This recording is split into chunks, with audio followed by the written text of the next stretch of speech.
written into the story.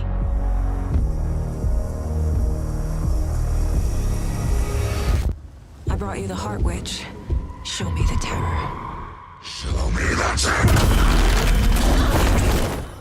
I'm gonna be honest, this is my very first Remedy title that I have played. And when I fired up the game, I was expecting a more Resident Evil 2 experience, meaning a survival horror with paranormal entities. While this is part of what I got, I was enthralled with a more thoughtful and huge universe that I had no idea what was happening. I did have to dig into multiple videos of other YouTubers afterwards, who then talked about the connections to the first Alan Wake game and the game Control. So going in completely blind, I did enjoy the experience. The story is interesting, and it does have some jump scares and creepy imagery that is going to stick with me for some time. The acting is very well done also, with all the actors doing some really great work here. I would like to nominate the dude who plays Alan, because he is able to convey a lot from his multiple characters that he is playing. I'm going to be talking some mild spoilers, so if you don't want anything spoiled, please revisit this when you're done with the game. Still here?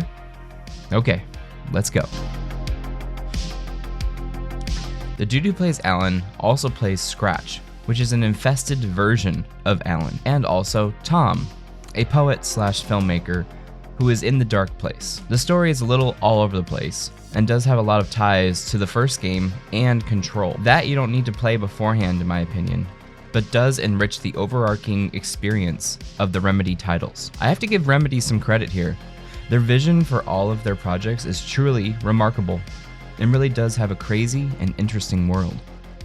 The overall story of Alan Wake 2 isn't hard to understand, but is insane to think about. While the character of Saga is interesting, having her run around a town that she doesn't know, while Alan is writing her into the story, Alan's parts are more interesting to me. Figuring out how best to tell his story, to have the world bend to his will, and move the plot forward. The first twist was pretty easy to figure out, but the last twist at the end is what was really cool. And to see the story open up with a new game plus at the very end is awesome, with Alan declaring that they are living through not a circle, but a spiral, and backed up by his still living wife, Alice. That leaves the door open for what can be DLC and the eventual return of the main character from Control. I think her name is Jessie?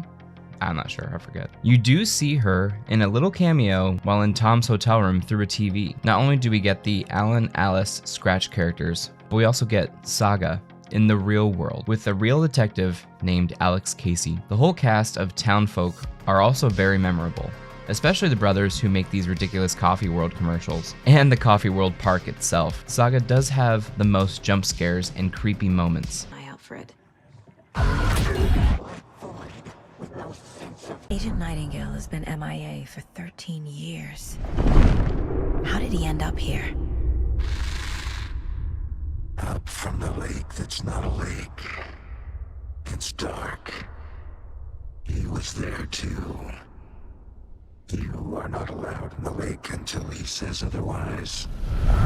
And also more interesting enemies, but mostly they're melee attackers and you dodge a knife throw. That's basically it. Alan's enemies are all shadow people who either dissipate or they start attacking you. After the first time this happens, it loses its threat to me and just becomes an annoyance. The other issue I see with the enemies is that their sole purpose is to make you lose resources and to make sure you are still awake. For the most part, after a while, I would just run past them and then dodge once in a while to get to where I needed to be. Because while I do find the story and the world interesting, it is a lot of running around and gathering things and solving puzzles, which by the way, I found to be utterly useless because once the point of no return happens, you were given well more than enough ammo to survive the final encounter with Scratch. The overall playtime is worth the price of admission though, and getting into the overall universe is really fun. The character of Saga with her magical powers felt a little rushed to me, and having to listen through all of the dialogue while profiling, quote unquote, is a little bit of a chore. Also, the board with the evidence isn't much of a puzzle, but more trial and error until it fits that type of thing. The art style in some parts with the mix of live action in the game is pretty cool, and is something they started to do in the past, but it is very well done here. I did play it on PC, which has a 3080 and an i9,